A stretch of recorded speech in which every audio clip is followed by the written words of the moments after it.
ഞായറാഴ്ച തോറുമുള്ള വചന കേന്ദ്രീകൃത ധ്യാനത്തിലേക്ക്, അല്ലെങ്കിൽ നാം ഒരുമിച്ച് അനുഷ്ഠിച്ചു വരുന്ന ആത്മീയ അന്വേഷണത്തിലേക്ക് ഏവർക്കും സ്വാഗതം.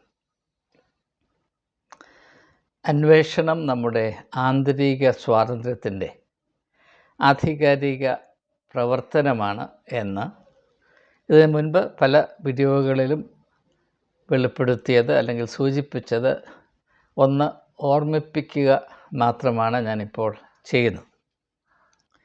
ഇന്നത്തെ ചിന്തയ്ക്ക് ആധാരമായി മത്തായിയുടെ സുവിശേഷത്തിൽ നിന്ന് 2 വാക്യങ്ങൾ, അത് 7-ാം അധ്യായത്തിൻ്റെ 5-ാം വാക്യവും 15-ാം അധ്യായത്തിൻ്റെ 11-ാം വാക്യവും ഞാൻ അതൊന്ന് വായിച്ചിട്ട് നമ്മുടെ ധ്യാനം മുൻപോട്ട് കൊണ്ടുപോകുവാൻ ശ്രമിക്കട്ടെ.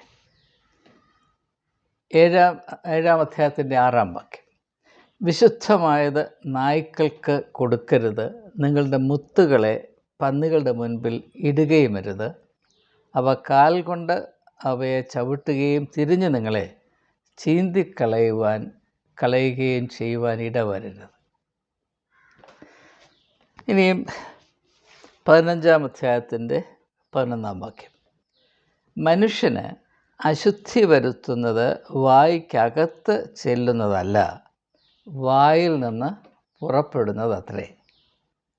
മനുഷ്യന് അശുദ്ധി വരുത്തുന്നത് വായ്ക്കകത്ത് ചെല്ലുന്നതല്ല, വായിൽ നിന്ന് പുറത്തേക്ക് വരുന്നതത്രേ. അത് മനുഷ്യനെ അശുദ്ധനാക്കുന്നു. ഈ 2 പ്രാവർത്തിക സത്യങ്ങൾ നിറഞ്ഞു നിൽക്കുന്നതും ആത്മീകമായി വളരെയധികം പ്രാധാന്യം അർഹിക്കുന്നതുമായ പ്രസ്താവനകളെ പൊതുവായ വഴികാട്ടികൾ എന്ന വിധത്തിൽ മാത്രം ഹൃദയത്തിൽ സംഗ്രഹിച്ചുകൊണ്ട് അടിസ്ഥാനപരമായ ഒരു ആത്മീയ യാഥാർത്ഥ്യത്തെ പരിചയപ്പെടുക എന്നതാണ് ഈ ധ്യാനത്തിൻ്റെ ഉദ്ദേശം. മത്തായിയുടെ സുവിശേഷം 15-ാം അധ്യായത്തിൻ്റെ 11-ാം വാക്യത്തിൽ യേശു 2 വ്യത്യസ്തമായ പരിഗണനകളെ സൂചിപ്പിക്കുന്നത് വളരെ ശ്രദ്ധേയമാണ്. യേശുവിൻ്റെ പ്രസ്താവനകൾ വളരെ ലളിതമാണ് എന്ന പ്രഥമദൃഷ്ട്യാ തോന്നുമെങ്കിലും അത് ശാന്തമായി കിടക്കുന്നൊരു സാഗരത്തിൻ്റെ പരപ്പ് പോലെയാണ്. അതിൻ്റെ ആഴങ്ങൾ അത്ഭുതപ്പെടുത്തുന്നതാണ്.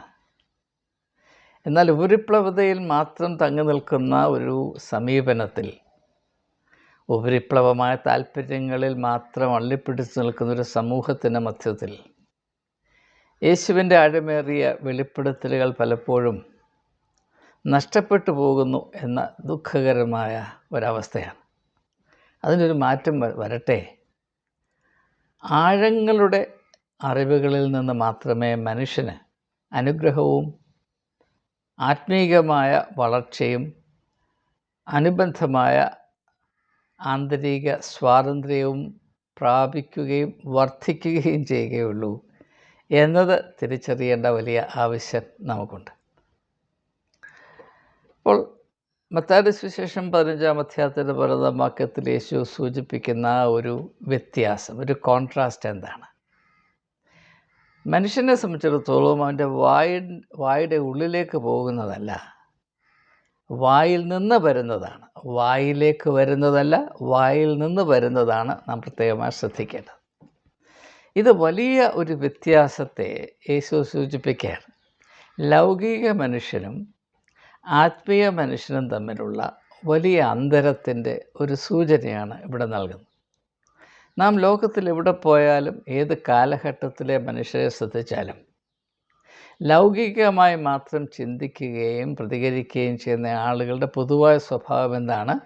എനിക്കെന്ത് കിട്ടി, എനിക്ക് എന്ത് കിട്ടാൻ സാധ്യതയുണ്ട്. അതിൻ്റെ 2 പ്രധാനപ്പെട്ട മുഖങ്ങളാണ്: എനിക്ക് എന്ത് കഴിക്കാൻ കിട്ടും, 2 എനിക്കെന്ത് സമ്പാദിക്കാൻ സാധിക്കും. ഇത് തമ്മിൽ ബന്ധമുണ്ടെന്നറിയാൻ സമ്പാദിക്കുന്നതാണ് കഴിക്കുന്നത്, ഇന്ന് സമ്പാദിക്കുന്നതാണ് നാളെ കഴിക്കുന്നത്. നാളെ കഴിക്കുന്നതിനനുസരിച്ചാണ് മറ്റന്നാൾ സമ്പാദിക്കുന്നത്. പക്ഷേ അതല്ല നമ്മുടെ പ്രധാനപ്പെട്ട വിഷയം. അതിൽ തന്നെ കൗതുകമേറിയ ഒരാശയമാണെങ്കിലും ഞാൻ അതിനെ പിന്തുടർന്ന് പോകുവാൻ തൽക്കാലം താല്പര്യപ്പെടുന്നില്ല. അപ്പോൾ ഈ വ്യത്യാസം നമ്മുടെ മനസ്സിൽ വ്യക്തമായി കുറിക്കേണ്ട കാര്യമുണ്ട്. കാരണം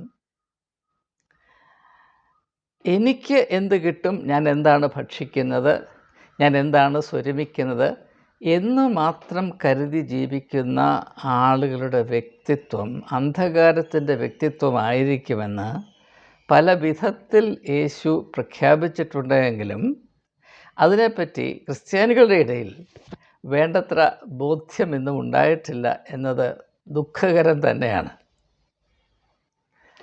ഇപ്പോൾ താലന്തുകളെ ഉപമ നോക്കുമ്പോൾ തന്നെ ആ രണ്ട് ഭൃത്യന്മാർ തമ്മിലുള്ള വ്യത്യാസം, നല്ല ഭൃത്യനും ദുഷ്ടനായ ഭൃത്യനും തമ്മിലുള്ള വ്യത്യാസം, നല്ല ഭൃത്യനെ സംബന്ധിച്ചിടത്തോളം അവന് എന്ത് കിട്ടി എന്നുള്ളതല്ല, അവനെ ഏൽപ്പിച്ചതുകൊണ്ട് അവനെന്ത് ചെയ്യാൻ കഴിയും എന്നതാണ് അവൻ്റെ ചിന്ത. ദുഷ്ടനായ ദാസനോ അവനെന്ത് കിട്ടി, ഇത്ര എനിക്ക് കിട്ടിയുള്ളല്ലോ, അതിൻ്റെ പരിഭവത്തിൽ കൊണ്ട് കുഴിച്ചിട്ടു. അപ്പോൾ എനിക്കെന്ത് കിട്ടും, എനിക്കിതിൽ എന്താണ് കിട്ടാൻ സാധ്യതയുള്ളതെന്ന് മാത്രം കരുതി നിൽക്കുന്ന ആളുടെ വ്യക്തിത്വം ശവക്കുഴിയുടെ വ്യക്തിത്വമായിരിക്കും എന്നാണ് ഈശോടെ വെളിപ്പെടുത്തുന്നത്. വളരെ ഗാംഭീര്യമേറിയ ഒരാശയമാണ്. അതിൻ്റെ തുടർച്ചയായിട്ടാണ് യേശു പുരോഹിതവർഗത്തെ വെള്ള തേച്ച ശവക്കല്ലറകൾ എന്ന് സൂചിപ്പിക്കുന്നത്. അതിൻ്റെ അർത്ഥം ഇന്നും ആളുകൾ മനസ്സിലാക്കിയിട്ടില്ല എന്നതിനെ അത്ഭുതപ്പെടുത്തുന്ന കാര്യം തന്നെയാണ്. എന്തുകൊണ്ടാണ് പുരോഹിതരുടെ വ്യക്തിത്വം ശവക്കുഴിയുടെ വ്യക്തിത്വമായി തീരുന്നതെന്ന് ചോദിച്ചാൽ അതിൻ്റെ ആശയം, അതിൻ്റെ തത്വം ലളിതമാണ്. പുരോഹിതർ എക്കാലത്തും പ്രവർത്തിച്ചു കൊണ്ടിരിക്കുന്നത് എനിക്ക് എന്ത് കിട്ടും, എനിക്കെന്ത് കിട്ടും, എനിക്കെന്ത് കിട്ടും എന്നത് മാത്രം കണക്കാക്കിയാണ്. എന്തൊക്കെ ശുശ്രൂഷ നടത്തിയാലും അതുകൊണ്ട് എനിക്കെന്ത് കിട്ടും എന്നതിനപ്പുറത്ത് ചിന്തിക്കുവാൻ കഴിവുള്ള പുരോഹിതന്മാർ എക്കാലത്തും നന്നേ നന്നേ നന്നേ വിരളമായിരുന്നു എന്നത് യേശു വിളിച്ച് അറിയിക്കുകയാണ്. ഇപ്പം നല്ല ശബരിയക്കാരൻ്റെ ഉപമയിൽ ഒരു പുരോഹിതനെ കാണുന്നു. അവൻ എന്തുകൊണ്ടാണ് മുറിവേറ്റ് കിടന്ന മനുഷ്യന് അവന് അത്യാവശ്യം ആവശ്യമായിരുന്ന ശുശ്രൂഷ ചെയ്യാത്തത്? അത് നഷ്ടക്കച്ചവടമാണ് എന്നതുകൊണ്ടാണ്. അതേസമയം പുരോഹിതൻ്റെ പള്ളിയിൽ ആരാധനയ്ക്ക് വരുന്ന വ്യക്തിയാണ് അങ്ങനെ കിടന്നിരുന്നതെങ്കിൽ തീർച്ചയായും പുരോഹിതൻ അവനെ കഴിയുന്നത്രയും ശുശ്രൂഷിക്കുമായിരുന്നു. കാരണം മരിച്ചു പോയാൽ മന്ത്ലി സബ്സ്ക്രിപ്ഷൻ പോകും, ഒഫേർട്ടറി പോകും, വലിയ നഷ്ടമുണ്ടാകും. ഇത് നാം പ്രത്യേകം തിരിച്ചറിയേണ്ട കാര്യം തന്നെയാണ്. പുരോഹിതരെ വെള്ള തേച്ച ശവക്കല്ലറകളെന്ന് യേശു പറയുമ്പോൾ അതിൻ്റെ ആശയം ഇതാണ്. അവരെ സംബന്ധിച്ചിടത്തോളം അവരെവിടെ നോക്കിയാലും എന്ത് ചെയ്താലും ആരെ കണ്ടാലും ശ്രദ്ധിച്ചാലും അതുകൊണ്ട് എനിക്കെന്ത് കിട്ടും എന്നത് മാത്രമാണ് ചിന്തിക്കുന്നത്. അപ്പോസ്തല പ്രവൃത്തികളുടെ പുസ്തകത്തിൽ 3-ാം അധ്യായത്തിൽ നാം കാണുന്ന സുന്ദരമെന്ന ഗോപുരത്തിൻ്റെ പടിവാതിൽക്കൽ നിന്ന് ഭിക്ഷയാചിച്ചിരുന്ന മനുഷ്യൻ്റെയും പ്രശ്നം അത് തന്നെയായിരുന്നു. അവിടെ അതിലെ ആരൊക്കെ നടന്നു പോയാലും അവിടെ എനിക്കെന്ത് കിട്ടും, എന്ത് കിട്ടാനാണ് സാധ്യത? അങ്ങനെയുള്ള വ്യക്തിയോട് പത്രോസ് എങ്ങനെയാണ് പ്രതികരിക്കുന്നത്? നീ എന്നെ ഒന്ന് നോക്ക് എന്നാണ് പറയുന്നത്. മനുഷ്യനെ നോക്കാനുള്ള കണ്ണുണ്ടാകണം. അവനിൽ നിന്ന് എന്ത് കിട്ടുമെന്നല്ല, അവൻ ആരാണ് എന്ന് തിരിച്ചറിയണം. അങ്ങനെ ആരാണെന്ന് പോലും തിരിച്ചറിയാതെ അവനിൽ നിന്ന് എന്ത് കിട്ടുമെന്ന് മാത്രം ചിന്തിച്ചിരിക്കുന്നവൻ, അവൻ ആരായാലും, മന്ത്രിയായാലും മെത്രാനായാലും പുരോഹിതനായാലും അവൻ തെണ്ടിയാണ് എന്ന വെളിപ്പെടുത്തൽ തന്നെയാണ് അവിടെ സ്ഥിതി ചെയ്യുന്നത് എന്ന് വ്യക്തമായിട്ടാരും പറയാറില്ല. ഇത് പ്രത്യേകം ശ്രദ്ധിക്കണം, വളരെയധികം ശ്രദ്ധിക്കണം. യേശു തൻ്റെ പരസ്യ പ്രസ്താവനകളിൽ പലപ്പോഴും വളരെ ശക്തിയോടും വ്യക്തതയോടും കൂടെ ഊന്നി പറയുന്നത് നിങ്ങളുടെ ആത്മീയ ജീവിതം ഫലഭൂയിഷ്ടമാകണം എന്ന് പറഞ്ഞാൽ എന്ത് കിട്ടും എന്നതല്ല നിങ്ങൾ ചിന്തിക്കേണ്ടത്, നിങ്ങൾക്കെന്ത് പുറപ്പെടുവിക്കുവാൻ സാധിക്കും. പ്രകൃതിയിലെ വൃക്ഷങ്ങൾ അങ്ങനെയാണല്ലോ, എന്ത് പുറപ്പെടുവിക്കാൻ സാധിക്കും, ഫലങ്ങൾ പുറപ്പെടുവിക്കുക. മത്തായി സുവിശേഷം 6-ാം അധ്യായത്തിൽ വ്യക്തമായി ഇത് കുറച്ചുകൂടെ വിശദീകരിച്ച് യേശു പറയുന്നുണ്ട്. എന്തു തിന്നും, എന്തു കുടിക്കും, എന്തുടുക്കും എന്നത് മാത്രമാണോ നിങ്ങളുടെ കരുതൽ? അങ്ങനെയെങ്കിൽ നിങ്ങൾ ആരാണ്? അതിനുശേഷം 33-ാം വാക്യത്തിലേക്ക് നാം വരുമ്പോൾ, 6-ാം അധ്യായത്തിൻ്റെ 33-ാം വാക്യത്തിലേക്ക് നാം വരുമ്പോൾ യേശു പറയുന്നത് എന്താണ്? എന്ത് കിട്ടും, എന്തുടുക്കും, എന്ത് തിന്നുമെന്നതല്ല നിങ്ങൾ അന്വേഷിക്കരുതേണ്ടത്. പിന്നെയോ എനിക്കെന്ത് സംഭാവന ചെയ്യാൻ കഴിയും, എനിക്ക് എന്ത് വ്യത്യാസം വരുത്താൻ കഴിയും, മുൻപേ അവൻ്റെ രാജ്യവും നീതിയും അന്വേഷിപ്പീൻ. അത് മത്തായിയുടെ സുവിശേഷം 15-ാം അധ്യായത്തിൽ 11-ാം വാക്യത്തിൽ യേശു വെളിപ്പെടുത്തുന്ന ആ ഒരു കോൺട്രാസ്റ്റിനോട് തുല്യമാണ്. അതായത് എന്ത് തിന്നും എന്നതല്ല, നിൻ്റെ വായിൽ നിന്ന് എന്ത് പുറപ്പെടുന്നു അതാണ് നീ കരുതേണ്ടത്. നിൻ്റെ വായിൽ നിന്ന് പുറപ്പെടുന്നത് മാലിന്യമേറിയതാണെങ്കിൽ നീ ആരായാലും നീ അധപ്പതിച്ചവനാണ്, നീ അന്ധകാരത്തിൻ്റെ ആത്മാവാണ്. നീ സിൽക്ക് കൊടുത്ത് നടന്നാലും, നീ ബെൻസ് കാറിൽ കറങ്ങി നടന്നാലും, നീ മണിമാളികയിൽ താമസിച്ചാലും, നിൻ്റെ ഉള്ളിൽ അന്ധകാരമാണ്, നിൻ്റെ വായിൽ വിഷമാണെങ്കിൽ നീ വഷളനാണ്, നീ നിന്ദയ്ക്ക് മാത്രം അർഹനാണ് എന്നതാണ് ഇവിടുത്തെ വളരെ വ്യക്തമായ വെളിപ്പെടുത്തലാണിത്. ഇനി ഇത് കുറച്ചുകൂടെ മനസ്സിലാക്കുന്നതിന് വേണ്ടി കുറച്ചുകൂടെ നമ്മുടെ ജീവിതാനുഭവങ്ങളോട് ചേർന്ന് നാം ചിന്തിക്കാൻ പോവുകയാണ്. സാധാരണ മനുഷ്യൻ, അതായെന്ന് പറഞ്ഞാൽ ലൗകിക മനുഷ്യൻ എങ്ങനെയാണ് ജീവിക്കുന്നത്? ജീവിക്കുക എന്ന് പറഞ്ഞാൽ അതുകൊണ്ട് അവരെന്താണ് മനസ്സിലാക്കുന്നത്? രാവിലെ എഴുന്നേൽക്കുന്നു, പ്രഭാത ഭക്ഷണം കഴിക്കുന്നു, പിന്നെ സമയം വല്ല വിധത്തിലും ഒന്ന് കളഞ്ഞു കിട്ടുന്നു, അപ്പോൾ ഉച്ചയാകുന്നു, ഉച്ചയൂണ് തയ്യാറാകുന്നു, അത് ഭക്ഷിക്കുന്നു. അതിനുശേഷം വൈകിട്ടത്തെ ആഹാരം വരുന്നത് വരെ അതും ഇതുമൊക്കെ ചെയ്യുന്നു, വൈകിട്ട് ആഹാരം കഴിക്കുന്നു, സുഖമായിട്ട് ഉറങ്ങുന്നു. അപ്പോൾ ഒരു ദിവസത്തിൻ്റെ ഘടന നോക്കുമ്പോൾ മനുഷ്യന് ശരീരവും മനസ്സും ആത്മാവും എന്ന് പറഞ്ഞതുപോലെ ലൗകിക മനുഷ്യൻ്റെ ജീവിത ഘടന, ഒരു ദിവസത്തെ ജീവിതത്തിൻ്റെ ഘടന നോക്കുമ്പോൾ പ്രഭാത ഭക്ഷണം, ഉച്ചഭക്ഷണം, സന്ധ്യാഭക്ഷണം, ബ്രേക്ക്ഫാസ്റ്റ്, ലഞ്ച്, ഡിന്നർ, ഇത് മൂന്നുമാണ്. ഉള്ളിലേക്ക് പോകുന്നത് മാത്രമാണ്.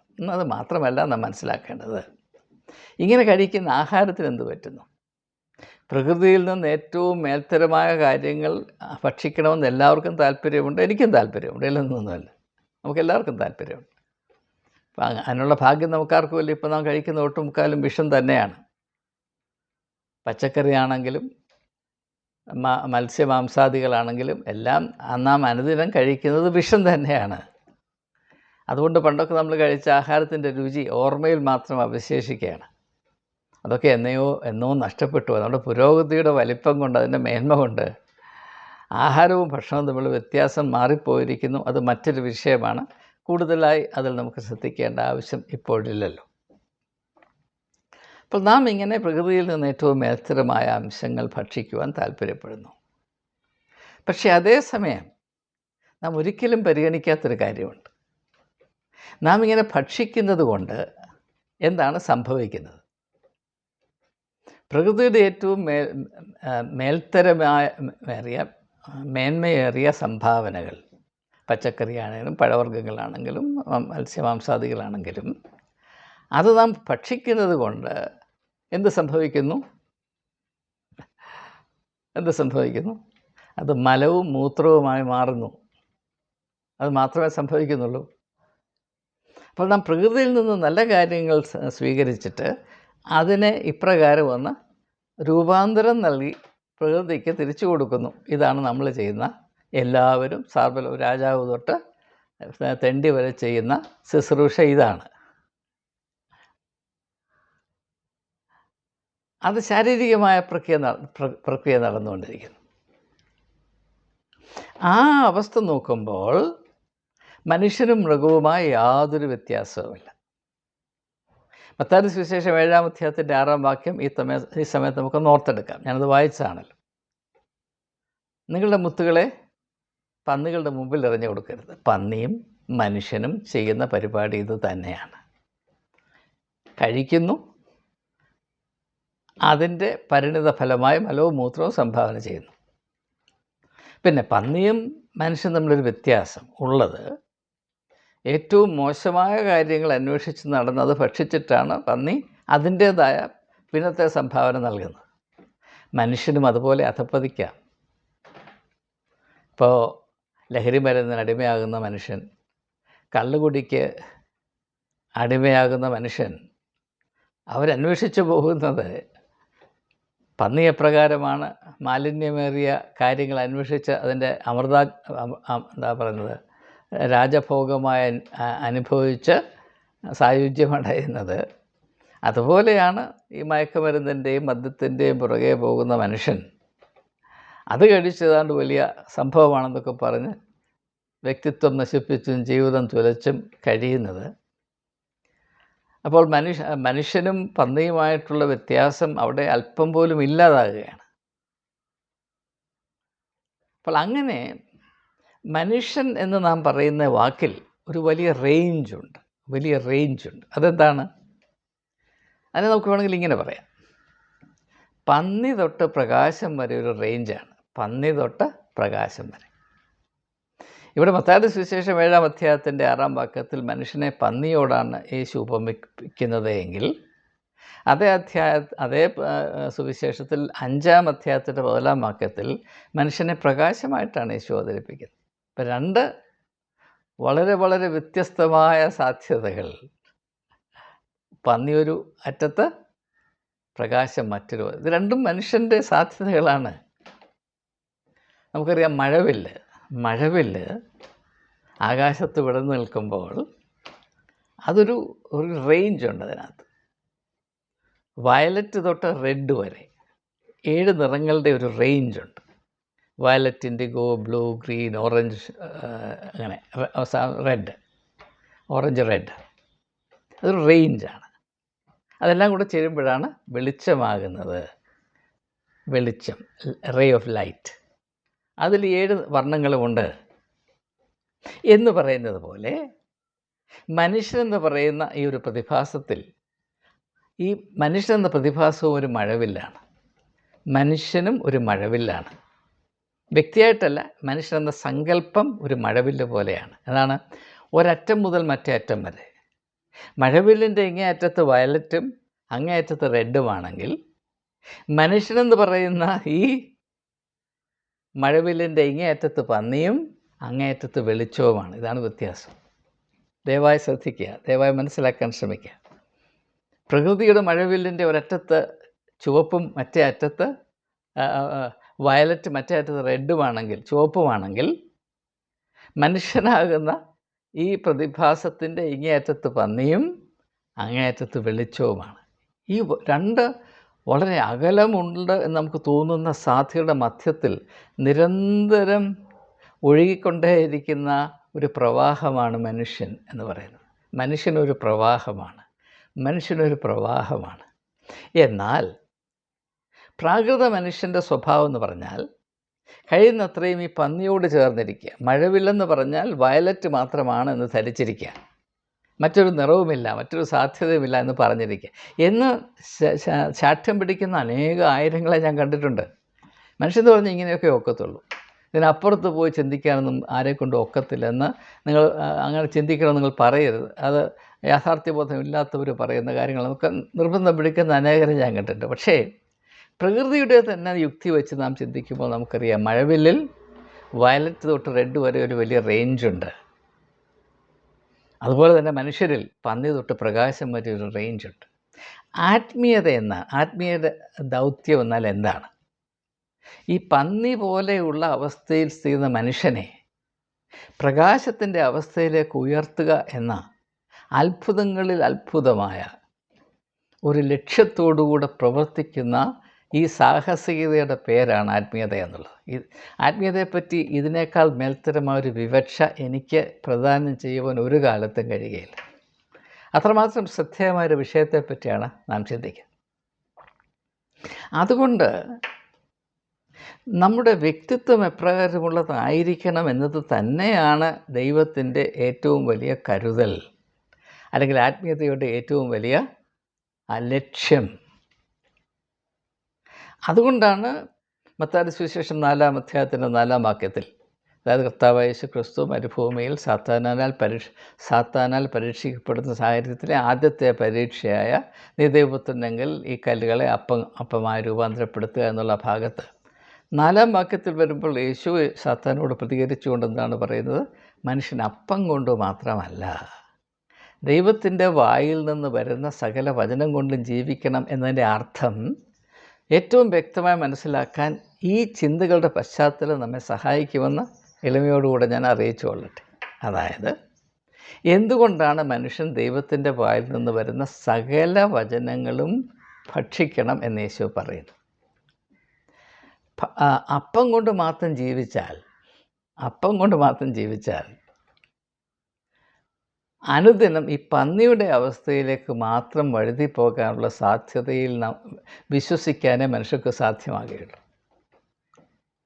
അപ്പം കൊണ്ട് മാത്രം ജീവിച്ചാൽ, അതായത് ശാരീരികമായ ആവശ്യങ്ങൾ മാത്രമേ മനുഷ്യനുള്ളൂ, അതുകൊണ്ട് ഭൗതികമായ ഉപാധികൾ മാത്രം മതി. അങ്ങനെ ഭൗതികമായ ഉപാധികളുടെ സാധ്യതകൾ നാം അന്വേഷിച്ച് വരുമ്പോൾ ഏറ്റവും കൂടുതൽ സാധ്യതയുള്ള മയക്കുമരുന്നിനും മദ്യത്തിനുമാണ്. പിന്നെ അങ്ങോട്ട് പോകുന്നത്, പിന്നെ മാംസദാഹവുമുണ്ട്, പിന്നെ അങ്ങോട്ട് പോകുന്നതല്ലേ ബുദ്ധി എന്ന് ചിന്തിക്കാനേ സാധ്യമാകുകയുള്ളൂ. എന്തുകൊണ്ടാണ് ലോകത്തിലെമ്പാട്, ഇപ്പോൾ അമേരിക്കയിൽ തന്നെ ഫെൻറ്റനിൽ ഏറ്റവും വലിയ പ്രശ്നമാണ്. അതുകൊണ്ട് മരിച്ച് ജീവിച്ചുകൊണ്ടേയിരിക്കുന്ന എത്രയോ ആയിരക്കണക്കിന് ആളുകൾ ഈ വലിയ വലിയ രാജ്യമായ അമേരിക്കയിലുണ്ട്. അത് ഒരു രാജ്യത്തിൻ്റെ മാത്രം പ്രശ്നം. ഇപ്പോൾ കേരളത്തിൻ്റെ അവസ്ഥ നോക്കുമ്പോൾ ഇവിടെ MDMA ആണ്. എന്തുകൊണ്ടാണ് ഇത് ആർക്കും നിയന്ത്രിക്കാൻ പറ്റാത്തൊരു പ്രശ്നമായി മാറുന്നത്? അപ്പം കൊണ്ട് മാത്രം ജീവിച്ചാൽ അതിൻ്റെ അനിവാര്യമായൊരു ഘടകം ഇത് തന്നെയാണ്. അപ്പം കൊണ്ട് മാത്രം ജീവിക്കുന്നവൻ മൃഗതുല്യനാണ്. എല്ലാ മൃഗങ്ങൾക്കും അവരുടേതായ ആഹാരം വേണം എന്ന് അവരെ യൂണിവേഴ്സിറ്റിയിൽ ചേർത്ത് പഠിപ്പിച്ചൊന്നും ആരും അറിയിക്കേണ്ട. അവർക്കറിയാം, പിറന്നു വീഴുന്ന അറിവോടുകൂടെയാണ്. അപ്പം വേണമെന്ന അറിവാണ് പിറവിയുടെ കൂടെ പിറവി. അത് മനുഷ്യനും മൃഗത്തിനും ഒരുപോലെയാണ്. പിറന്നു വീഴുന്നൊരു ശിശുവിന് അമ്മയുടെ മുലപ്പാൽ കുടിക്കണമെന്ന് ഒരു ടെക്സ്റ്റ് ബുക്കിൽ കൂടെ നാം പഠിപ്പിക്കേണ്ട കാര്യമൊന്നുമില്ല. ആ അറിവും പിറവിൻ്റെ കൂടെ പിറവിയാണ്. അത് മൃഗതുല്യമാണ്. അത് മോശമാണെന്നല്ല ഞാൻ പറയുന്നത്. എല്ലാ മൃഗങ്ങൾക്കും പൊതുവായ ഘടകമാണ്. അത് നിലനിർത്തേണ്ട ആവശ്യമുണ്ട്, സംശയമില്ല. എന്നാൽ അതിൽ മാത്രം നാം തങ്ങി നിന്ന് പോയാൽ, പരിമിതപ്പെട്ട് നിന്ന് പോയാൽ അതിൽ അപകടമുണ്ട്. ആ അപകടത്തിൽ നിന്ന് മനുഷ്യരാശിയെ സംരക്ഷിക്കുക, ആ അപകടത്തിലേക്ക് വഴുതി വീഴാതെ അതിൽ നിന്ന് മുൻപോട്ട് പോവുകയും ഉന്നതമായ അവസ്ഥ പ്രാപിക്കുകയും ചെയ്യുവാൻ മനുഷ്യനെ സഹായിക്കുക എന്നതാണ് ആത്മീയതയുടെ ലക്ഷ്യം എന്ന് യേശു വിവിധ തരത്തിൽ വെളിപ്പെടുത്തിയിട്ടുണ്ട്. എങ്കിലും 2000 വർഷത്തെ വചനപ്രഘോഷണത്തിന് ശേഷം ഇന്നും ഇതിനെപ്പറ്റി വ്യക്തത പ്രാപിപ്പാൻ അധികമാർക്കും കഴിഞ്ഞിട്ടില്ല എന്നത് തികച്ചും സങ്കടകരമായ ഒരു അവസ്ഥ തന്നെയാണ്. അതുകൊണ്ടാണ് ഇങ്ങനെയുള്ള കാര്യങ്ങളെപ്പറ്റി സൂക്ഷ്മമായ ഒരു തിരിച്ചറിവ് പ്രാപിപ്പാൻ നമുക്ക് ഈ കാലത്ത് പൂർവാധികമായ ആവശ്യമുണ്ട് എന്ന് ഞാൻ സൂചിപ്പിക്കുന്നു. നാം മനുഷ്യരുമായിട്ട് എൻ്റെ ഇങ്ങനെയുള്ള ചിന്തകൾ അനേക ആളുകളുമായി ഇടപഴകിയതിൻ്റെ ഫലമായി എൻ്റെ മനസ്സിൽ ഉദിക്കുന്ന ചിന്തകളാണിവ. ഞാൻ ഓരോ അനുഭവത്തിൽ കൂടെ ആഴങ്ങൾ കണ്ടിട്ടുണ്ട്. ആത്മീയമായ സത്യത്തിൻ്റെ പ്രസക്തിയും പ്രത്യേകതയും ഞാൻ മനസ്സിലാക്കിയത് പലപ്പോഴും വ്യക്തികളോടുള്ള എൻ്റെ ഇടപെടലുകൾ കൊണ്ടും അനുഭവങ്ങളിൽ കൂടെയാണ്. ഇത് പറയുന്നതിൽ എനിക്ക് ദുഃഖമുണ്ട്, പറയാൻ എളുപ്പവുമല്ല. സന്തോഷം അല്പം പോലും ഇല്ലാത്ത കാര്യങ്ങളാണ്. എത്രയോ ആളുകൾ അവർക്ക് നന്മ ചെയ്താൽ അതിൻ്റെ പരിണിത ഫലം നല്ല ആഹാരം കഴിച്ച് പിറ്റേന്ന് മലവും മൂത്രവുമായിട്ട് കളയുന്ന അതേ അനുഭവം മാത്രമേ ബഹുഭൂരിപക്ഷം ആളുകളിൽ നിന്ന് ഞാൻ അനുഭവിച്ചിട്ടുള്ളൂ. ഇന്ന് വരെ സത്യം ഞങ്ങളോട് പറയുകയാണ്. ഗാന്ധി മരിച്ചപ്പോൾ അതിനോട് പ്രതികരിച്ചുകൊണ്ട് ആൽബർട്ട് ഐൻസ്റ്റൈൻ പറഞ്ഞില്ലേ, നന്മ ചെയ്യുന്നതിന് വേണ്ടി കൊടുക്കേണ്ട വിലയുടെ അളവുകോലാണിതെന്ന്. യേശു എന്തുകൊണ്ടാണ് ക്രൂശിൽ തറയ്ക്കപ്പെട്ടത്? നന്മ മാത്രം ചെയ്തവൻ, ഇവനിൽ ഞാനൊരു കുറ്റവും കാണുന്നില്ല എന്ന് പൊന്തിയോസ് പീലാത്തോസ് ആണയിട്ട് പറഞ്ഞിട്ടും അവനെ ക്രൂശിക്കുക എന്ന് വിളിച്ചു പറഞ്ഞവരാരാണ്? അവൻ്റെ അത്ഭുത പ്രവൃത്തികളുടെ ഗുണഫലം അനുദിനം അനുഭവിച്ചവരല്ലയോ? അവൻ്റെ രക്തം ഞങ്ങളുടെ മേലും ഞങ്ങളുടെ തലമുറ മേലും വരട്ടെ എന്ന് അട്ടഹസിച്ച ജനം അവൻ്റെ പരിപാവനമായ കയ്യിൽ നിന്ന് അത്ഭുതങ്ങൾ അനുദിനം അനുഭവിച്ചവരല്ലയോ? അവരുടെ അവസ്ഥ എന്തായിരുന്നു? അവരുടെ അവസ്ഥ എങ്ങനെ തീരുവാൻ ഉത്തരവാദികൾ ആരാണ് എന്ന് നാം ചിന്തിക്കണം. ആരുടെ സ്വാധീനത്തിലാണ് ജനം ഇപ്രകാരം വിളിച്ചു പറഞ്ഞത്? അവരെ ആ കിരാതമായ അവസ്ഥയിലാക്കി വെച്ചത് ആരാണ്? ഉത്തരം നിങ്ങൾ പറഞ്ഞാൽ മതി, ഞാനായിട്ട് പറയണ്ട. ഞാനായിട്ട് പറഞ്ഞാൽ എനിക്കാരോട് ചുരുക്കമുണ്ടെന്ന് നിങ്ങൾ വിചാരിക്കും. യാഥാർത്ഥ്യങ്ങൾ കാണുമ്പോൾ അതിന് നേരെ കണ്ണടയ്ക്കുന്നത് നമുക്ക് യോജ്യമല്ല. സത്യം നിങ്ങളെ സ്വതന്ത്രരാക്കും. സത്യം മാത്രമേ നിങ്ങളെ സ്വതന്ത്രരാക്കുകയുള്ളൂ. അതുകൊണ്ട് നന്മ ചെയ്യുമ്പോൾ, ഇപ്പോൾ സങ്കീർത്തനക്കാരൻ്റെ ഭാഷയിൽ പറഞ്ഞാൽ നന്മ ചെയ്തിട്ട് ഛേദം വന്നാലും മാറാത്തവൻ എന്ന് പറഞ്ഞാൽ, നന്മ ചെയ്താൽ ഛേദം വരും, നഷ്ടം വരും, കഷ്ടം വരും, പ്രയാസം വരും. എന്തുകൊണ്ടാണ്? പൊതുവായ മനുഷ്യൻ്റെ സ്വഭാവം ഈ പന്നിയുടെ സ്വഭാവമാണ്. നന്മ ആസ്വദിച്ചിട്ട് അത് മലവും മൂത്രമാക്കി മാറ്റുന്ന മനുഷ്യൻ്റെ സ്വഭാവമില്ലേ? അതിൽ നിന്ന് നമുക്ക് വിടുതൽ പ്രാപിപ്പാൻ സാധ്യമാണോ? ഇതിൻ്റെ മറ്റൊരു ഭാഗം നോക്കുമ്പോൾ, റോമർക്കെഴുതിയ ലേഖനം 7-ാം അധ്യായത്തിൽ പൗലോസ് അപ്പോസ്തലൻ തന്നെപ്പറ്റി പറയുന്നത്, എനിക്ക് ഞാൻ ചെയ്യേണ്ട നന്മ എന്താണെന്ന് നന്നായിട്ടറിയാം, പക്ഷേ ഞാൻ ചെയ്യുന്നത് എന്താണ്? ഞാൻ വെറുക്കുന്ന തിന്മയാണ് ചെയ്യുന്നത്. എൻ്റെ ഉള്ളിലുള്ള നന്മ പോലും പ്രകടിപ്പിക്കാൻ എനിക്ക് കഴിയുന്നില്ല. മറ്റാരും എന്നെ ഹേമിച്ചിട്ടല്ല. എൻ്റെ ശരീരത്തിൽ പ്രവർത്തിക്കുന്ന ഒരു മർമ്മമുണ്ട്. അത് മൃഗതുല്യമായൊരു മർമ്മമാണ്. അത് മരണത്തിൻ്റെ മർമ്മമാണ് എന്ന് അദ്ദേഹം പറയുകയാണ്. എത്രയോ ധൈര്യമേറിയ ഒരു വെളിപ്പെടുത്തലാണ്. അങ്ങനെ പറയുക, അങ്ങനെ സമ്മതിക്കുക എളുപ്പമൊന്നുമല്ല. സത്യം പറയുവാൻ കൂട്ടാക്കുക, സ്വയത്തെപ്പറ്റിയുള്ള സത്യം വെളിപ്പെടുത്തുക, അതിന് പ്രത്യേകമായൊരു ധൈര്യം ആവശ്യം തന്നെയാണ്. അപ്പോൾ ഇത് നാം പ്രത്യേകമായി മനസ്സിലാക്കണം. ഇനിയും ലൂക്കോസിൻ്റെ സുവിശേഷം 7-ാം അധ്യായത്തിൽ വരുമ്പോൾ, അതുപോലെ തന്നെ യോഹന്നാൻ്റെ സുവിശേഷം 12-ാം അധ്യായത്തിലും 2 സ്ത്രീകൾ യേശുവിന് വന്ന് ശുശ്രൂഷ ചെയ്യുന്നത് നാം കാണുകയാണ്. അതിൽ പ്രത്യേകിച്ച് യോഹന്നാൻ്റെ സുവിശേഷം 12-ാം അധ്യായത്തിൽ ഒരു സ്ത്രീ വന്നിട്ട് സുഗന്ധദ്രവ്യം കൊണ്ട്, പരിമള തൈലം കൊണ്ട്, ഓയിൽ ഓഫ് ദ സ്പൈക്കിനാട്ട് എന്നാണ് ഇംഗ്ലീഷിൽ എഴുതി വച്ചിരിക്കുന്നത്. അതുകൊണ്ട് യേശുവിൻ്റെ കാൽപാദം പൂശുമ്പോൾ അതിൻ്റെ സുഗന്ധം ആ മുറി മുഴുവനും നിറഞ്ഞു എന്നവിടെ പറയുന്നുണ്ട്. അത് അവളുടെ വ്യക്തിത്വത്തിൻ്റെ പ്രകടനമാണ്. അവൾ യേശുവിനെ അറിഞ്ഞതുകൊണ്ട് അവളുടെ വ്യക്തിത്വത്തിൽ വന്ന രൂപാന്തരത്തിൻ്റെ ബാഹ്യമായ പ്രകടനമാണ്. അതൊരു വലിയ സക്രമന്താണ്. അവിടെ നടക്കുന്ന ഒരു ഇതാണ് സക്രമന്ത്. സക്രമന്തിൻ്റെ അർത്ഥം നമുക്ക് പലർക്കും അറിഞ്ഞുകൂടാ. എന്താണ് സക്രമന്ത്? മനുഷ്യനെ മൃഗതുല്യമായ അവസ്ഥയിൽ നിന്ന് വെളിച്ചത്തിൻ്റെ, പ്രകാശത്തിൻ്റെ അനുഭവത്തിലേക്ക് ഉയർത്തുവാൻ പര്യാപ്തമായത് മാത്രമാണ് സക്രമന്ത്. ഇപ്പോൾ നമ്മൾ യേശുവിൻ്റെ ശരീര രക്തങ്ങളെ വിശ്വാസത്തിൻ്റെ അടിസ്ഥാനത്തിൽ സ്വീകരിക്കുന്നുവെന്ന് പറയുമ്പോൾ അതിൻ്റെ പരിണിത ഫലമായി നാം ഈ പന്നിയുടെ അവസ്ഥയിൽ നിന്ന് മുൻപോട്ട് പോയിട്ട് പ്രകാശത്തിൻ്റെ അനുഭവത്തിലേക്ക് പുരോഗമിക്കുന്നില്ല എങ്കിൽ നാം ഭക്ഷിച്ചത് യേശുവിൻ്റെ ശരീര രക്തങ്ങൾ അല്ല, നാം ഭക്ഷിച്ചത് വെറും അപ്പനുറുക്കുകളും മുന്തിരിച്ചാറുമാണ്. ഈ ഒരു തിരിച്ചറിവ് നമുക്കുണ്ടാകണം.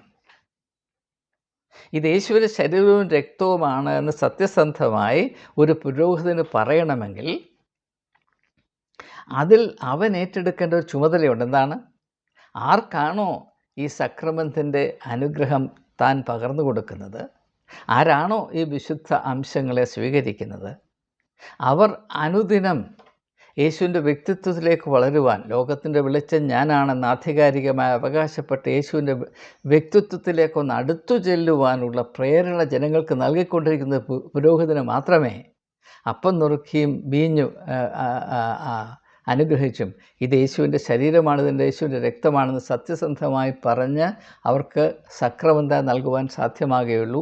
ഇത് തിരിച്ചറിഞ്ഞ നിമിഷം ഞാൻ ഈ സക്രമന്ത് കൊടുക്കുന്ന പരിപാടി നിർത്തിയതാണ്. കാരണം അങ്ങനെ ചെയ്യുവാനുള്ള സാഹചര്യം എനിക്ക് ഉണ്ടായിരുന്നില്ല, അങ്ങനെ ചെയ്യാനുള്ള കഴിവെനിക്കില്ല, അങ്ങനെയുള്ള വ്യക്തിത്വം എനിക്കില്ല എന്ന് ബോധ്യപ്പെട്ടപ്പോൾ ഞാൻ ചെയ്യുന്നത് പാപമാണ് എന്നെനിക്ക് ബോധ്യമായതുകൊണ്ടാണ് ഞാൻ ആ പരിപാടി നിർത്തിവെച്ചത്. ഇത് യേശു കൽപ്പിച്ചാക്കിയ സക്രമത്തിനോടുള്ള എൻ്റെ ബഹുമാനക്കുറവല്ല, എൻ്റെ ബഹുമാനം അത്രമാത്രം കൂടിയിട്ടാണ് എന്ന് മനസ്സിലാക്കാൻ കഴിവുള്ളവർ മനസ്സിലാക്കട്ടെ. ഇതിനെ വെറും ഒരു ആചാരമായി തരം താഴ്ത്തുന്നവർ, യേശുവിനെ അപമാനിക്കുന്നവരാണ് എന്നതിനെപ്പറ്റി എൻ്റെ മനസ്സിൽ യാതൊരു സംശയവുമില്ല. അപ്പോൾ അതുകൊണ്ട് നാം ഏവരും കൂട്ടാക്കേണ്ട ഒരു പ്രത്യേകമായ കാര്യം നമ്മുടെ വ്യക്തിത്വം എപ്രകാരമുള്ളതാണ്. മത്തായിയുടെ സുവിശേഷം 6-ാം അധ്യായത്തിലേക്ക് നമുക്ക് വീണ്ടും ഒന്ന് മടങ്ങിപ്പോകാം. നിങ്ങൾ എന്ത് തിന്നും, എന്ത് കൊടുക്കും, എന്ത് കുടിക്കും, എന്ത് ഉടുക്കും എന്നതല്ല നിങ്ങൾ ചിന്തിക്കേണ്ട. പിന്നെയോ മുൻപേ അവൻ്റെ രാജ്യവും നീതിയും അന്വേഷിപ്പീൻ, നിങ്ങളിൽ നിന്ന് എന്ത് പുറപ്പെട്ടു വരുന്നു. യേശുവിൽ വിശ്വസിക്കുന്നവൻ, ദൈവത്തിൽ വിശ്വസിക്കുന്നവൻ്റെ ഉള്ളിൽ നിന്ന് ജീവജലത്തിൻ്റെ ഉറവുകൾ പൊട്ടിപ്പുറപ്പെടും എന്ന് സുവിശേഷം സാക്ഷീകരിക്കുന്നില്ലയോ? അങ്ങനെ ഒരു അനുഭവം ഉണ്ടാകണമെന്ന് നമ്മോട് ആരെങ്കിലും പറഞ്ഞിട്ടുണ്ടോ? അതിനുതകുന്ന വിധത്തിലുള്ള പരിശീലനം നമുക്ക് നൽകുവാൻ ആരെങ്കിലും കൂട്ടാക്കിയിട്ടുണ്ടോ? അത് വേണ്ട, നാം തന്നെ അന്വേഷിച്ച് പ്രാപിക്കണമെന്ന് ആരെങ്കിലും നമ്മെ അറിയിച്ചിട്ടുണ്ടോ? നമുക്കതിനെപ്പറ്റി ബോധ്യമുണ്ടോ? ഇതല്ലാതെ സംഭവിക്കുന്നത് എന്താണെന്ന് ചോദിച്ചാൽ, നാം നമ്മുടെ വിശ്വാസമെന്നും മതമെന്നും ഒക്കെ പറയുന്നത് സത്യമായി പറഞ്ഞാൽ റിലീജിയസ് കൺസ്യൂമറിസം, മതപരമായ ഉപഭോക്തൃ സംസ്കാരം മാത്രമാണ് നമ്മുടെ ഇടയിലുള്ളത്. ആത്മീയമായ ഒരു കാഴ്ചപ്പാടോ വ്യക്തിത്വമോ സമീപനമോ നമ്മുടെ ഇടയിൽ ഇല്ല. ആ വ്യത്യാസം മനസ്സിലാകുന്നതിന് വേണ്ടിയാണ് മത്തായിയുടെ സുവിശേഷം 15-ാം അധ്യായത്തിന് 11-ാം വാക്യം നാം ഇന്ന് ആധാരമാക്കി സ്വീകരിച്ചത്. നിങ്ങൾ എന്ത് തിന്നുന്നു, നിങ്ങളുടെ ഉള്ളിലേക്ക് എന്ത് പോകുന്നു എന്നത് പ്രശ്നമേ അല്ല. അതുകൊണ്ട് യാതൊന്നും ആകുന്നില്ല. പിന്നെ നിങ്ങളുടെ ഉള്ളിൽ നിന്ന് എന്താണ് പ്രവഹിക്കുന്നത്, വെളിയിലേക്ക് വരുന്നത്. നിങ്ങൾ യേശുവിൻ്റെ ശരീരരക്തങ്ങളെ ഉള്ളിലേക്ക് എടുക്കുന്നു എന്ന് നിങ്ങൾ പറയുന്നില്ലേ? അതിൻ്റെ ഫലമായി നിങ്ങളുടെ ഉള്ളിൽ നിന്ന് പുറത്തോട്ട് എന്താണ് വരുന്നത്? യേശുവിൻ്റെ ശരീരരക്തങ്ങളെന്ന് പറഞ്ഞാൽ അവൻ്റെ വ്യക്തിത്വത്തെ സൂചിപ്പിക്കുന്ന പ്രമാണങ്ങളല്ലയോ, സിമ്പിൾസ് അല്ലയോ? അങ്ങനെ വിശ്വാസത്തെ നിങ്ങൾ യേശുവിൻ്റെ വ്യക്തിത്വത്തെ ഉള്ളിലേക്ക് നിങ്ങൾ സ്വീകരിക്കുന്നു എന്ന് പറയുമ്പോൾ അത് യാഥാർത്ഥ്യമായി തീരണമെങ്കിൽ ആ വ്യക്തിത്വത്തിനനുസരിച്ച് പ്രവർത്തിക്കുന്ന ഒരവസ്ഥയിലേക്ക് വളരുവാൻ നമുക്ക് കഴിഞ്ഞില്ല എങ്കിൽ നാം യഥാർത്ഥത്തിൽ സക്രമന്ത് കൈക്കൊണ്ടു എന്ന് പറയുന്നതിൽ എന്തെങ്കിലും സത്യമുണ്ടോ, എന്തെങ്കിലും അർത്ഥമുണ്ടോ? ദയവായി മനസ്സിലാക്കുക. നാം ഇന്നും ആ പഴയ പന്നിയുടെ സ്വഭാവം തന്നെയാണ്.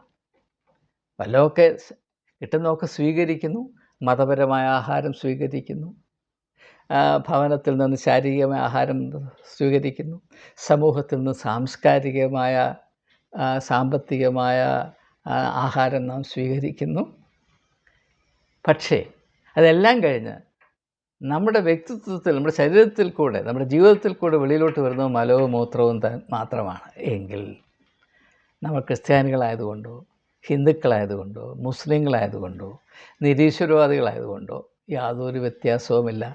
നാം യേശു പറഞ്ഞ മത്തായിയുടെ സുവിശേഷം 7-ാം അധ്യായത്തിൻ്റെ 6-ാം വാക്യത്തിൽ സൂചിപ്പിച്ചിരിക്കുന്ന ഒരു മൃഗമില്ലേ, ഞാൻ വീണ്ടും അത് മൃഗത്തിൻ്റെ പേര് പറയുന്നില്ല, അത് തന്നെയാണ്. അങ്ങനെയുള്ളവർ എപ്രകാരം പ്രതികരിക്കണമെന്ന് സൂക്ഷ്മമായി നിങ്ങൾക്ക് മനസ്സിലാക്കണമെങ്കിൽ ഈ യൂട്യൂബ് സംഗമത്തിൽ വരുന്ന കാര്യങ്ങളോട് ചില ആളുകൾ പ്രതികരിക്കുന്നത് നോക്കിയാൽ മതി. ദൂരെ എങ്ങും ഉദാഹരണം അന്വേഷിച്ച് പരതി നടക്കേണ്ട ആവശ്യമൊന്നുമില്ല. വളരെ വ്യക്തമായി നമുക്ക് വെളിപ്പെട്ട് വരുന്നുണ്ട്. അവരിൽ നിന്ന് മാത്രമേ പ്രതീക്ഷിക്കാവൂ. അതിൽ നിന്ന് വ്യത്യസ്തമായി പ്രതീക്ഷിക്കുന്നവൻ മണ്ടനാണ്, സാമാന്യ ബുദ്ധി ഇല്ലാത്തവനാണ്. അതുകൊണ്ട് തന്നെയാണ് ഇങ്ങനെയുള്ള പ്രതികരണങ്ങൾ വരുമ്പോൾ എന്നെ അത് അലട്ടാത്തതിൻ്റെ കാര്യം തന്നെയാണ്. കാരണം എനിക്ക് അവരോട് പരാതിയില്ല, പരിഭവമില്ല. എൻ്റെ ഉള്ള് അവരെ സംബന്ധിച്ച് നീറുന്നുണ്ട്, നൊമ്പരപ്പെടുന്നുണ്ട്. അയ്യോ, ഈ അവസ്ഥയിലാണല്ലോ ഇപ്പോഴും എന്ന് ചിന്തിച്ച് എൻ്റെ ഉള്ളിൽ കരയാറുണ്ട്. ഇതാണ് സത്യം. ദയവായി മനസ്സിലാക്കുക. നാം ആത്മീയതയിൽ ആകുന്നു എന്ന് അവകാശപ്പെടുമ്പോൾ നാം ഏറ്റവും പ്രാവർത്തികമായി മനസ്സിലാക്കേണ്ടത് നമ്മുടെ ഉള്ളിൽ നിന്ന് വെളിയിലേക്ക് വരുന്നത് എന്താണ്, എന്ത് നമുക്ക് കിട്ടുന്നു എന്നതല്ല. ക്രിസ്ത്യാനി സഭയോടുള്ള ബന്ധം പുലർത്തുന്നത് മുഴുവനും എനിക്ക് എന്ത് കിട്ടും. അത് സ്നാനം തൊട്ട് വിവാഹം നടത്തുന്നത് തൊട്ട് ശവക്കുഴി വരെ. ക്രിസ്ത്യാനി ദൈവത്തോട് ബന്ധം പുലർത്തുന്ന മുഴുവനും എനിക്ക് എന്ത് കിട്ടും. ഇത് കരുതിയിട്ടാണ് ഞാൻ മുമ്പൊരു വീഡിയോ പറഞ്ഞ ക്രിസ്ത്യാനി കിട്ടനാണ് എന്ന് ഞാൻ പറഞ്ഞു.